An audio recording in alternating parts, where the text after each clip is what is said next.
Hi అండి, అందరికీ నమస్కారం. మా యూట్యూబ్ ఛానల్ పేరు వచ్చేసి శివారెడ్డి సికే. ఇది మా జామ తోట అండి. ఈ జామ తోట కోసం అప్సైటీ తీసుకొని వరంగల్ నుంచి అదే పనిగా నా కోసము వీరన్న పులి అండ్ తీర్థాల రవీందర్ గారు స్పెషల్గా నా కోసం వరంగల్ నుంచి అప్సైటీ అనేది ఒక 7 లీటర్ ఆర్డర్ పెడితే అది తీసుకొని రావడం జరిగింది.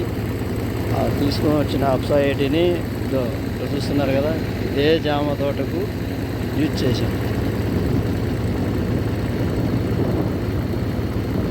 చూస్తున్నారు కదా ఎలా ఉంది జామ తోట.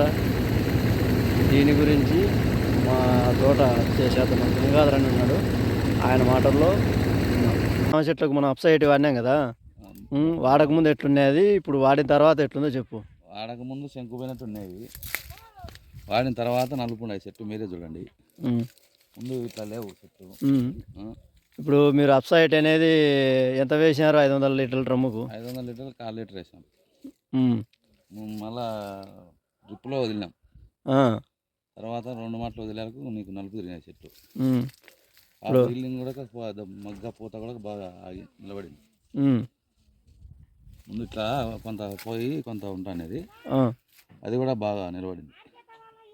ఇప్పుడు అప్సైడ్ వాడినందువల్ల ఉపయోగం ఉందా లేదా? ఉపయోగం ఉంది. డ్రిప్పులు క్లీన్ అయినాయా? క్లీన్ అయినాయి. ఏ రైతైనా వాడుకోవచ్చు, ఏదైనా ఏ పంట వేసుకున్న రైతైనా. డ్రిప్పులలో ఎక్కించేటప్పుడు దాని అనుభవం మీకు చెప్తే బాగా ముందు అవి పెట్టే కదా వీడియోలు, ఫోటోలు పెట్టాం కదా. అవునా, చెట్టు కానీ ఇట్లా బాగా అంత బురుగు వస్తుంది క్లీన్ అయినట్టు.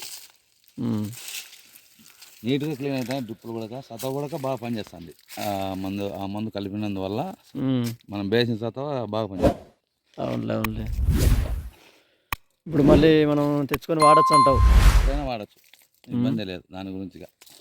స్ప్రేలో వాడుకోవచ్చు, డ్రిప్పుల ద్వారా ఎక్కియచ్చు, ఇబ్బంది ఏమి ఉండదు. ఓకే, ఏ పైరులో అయినా వాడుకోవచ్చు. అనేది మీకు ఇది తీసుకొచ్చి ఇచ్చింది ఎవరు? ఇక్కడ ఆయన కరీంనగర్, ఆయన వరంగల్ ఆయన తెచ్చి ఇచ్చాడు. సరే సరే.